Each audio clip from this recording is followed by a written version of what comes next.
The world's most iconic downhill bike is back with some big changes. The all-new Session is faster, more versatile and ready to rip harder than ever. Does it look like a Session? And yes, it still looks like a Session. Check out the high pivot and idler pulley. This is for pure speed. The high pivot causes the rear wheel to move backwards as the suspension compresses. Instead of smashing against the bumps, the rear wheel can move backwards out the way of the bumps.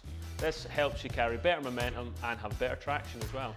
Here you can see the rear axle tracks 12 to 25 millimeters further back than the previous Session. As the suspension compresses, the rearward axle path increases the distance between the rear cogs and the front chainring. That's called chain growth. Since the chain can't actually grow, all that tension pulls on the cranks, helping it rotate backwards. That's called pedal kickback. It keeps the suspension from working freely, causes a harsh ride. This is where the idler comes in. Routing the top part of the chain up around the high pivot reduces the chain growth tension, which reduces pedal kickback from the previous 15 to 27 degrees down to a nearly unnoticeable 5 to 8 degrees. See, your suspension is free to work as it should and your legs take less of a beating over the bumps. We still have some classic Trek frame features. The active braking pivot prevents the suspension from stiffening up whilst under hard braking. Great for checking the speed coming into a corner or keeping the bike true down a rough section. And we still have the Minolink to adjust your head tube angle and dial in the handling of your bike. There's also a new Minolink to adjust the progression of your suspension. Personally, I would leave it in the stock 25% progression link for a firmer racing feel.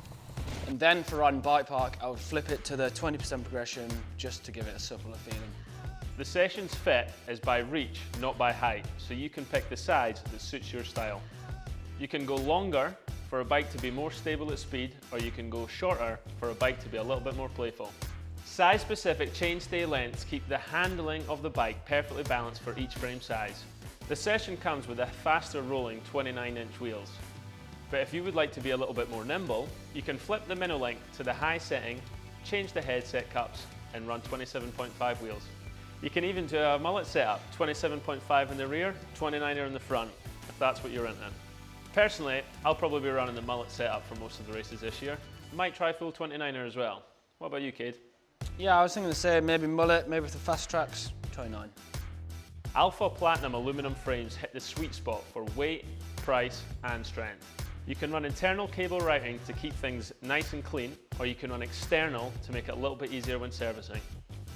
The full-length replaceable armour helps to keep the dings away. Now, if you're on the fence between a downhill bike or an enduro bike, take a look at the Slash. It's just as fast on enduro courses and you don't need a lift. Or, if you would like an everyday trail ripper, the Remedy has 27.5-inch wheels and is very playful. But if you want pure speed for crushing big days on the mountain, you want a Session.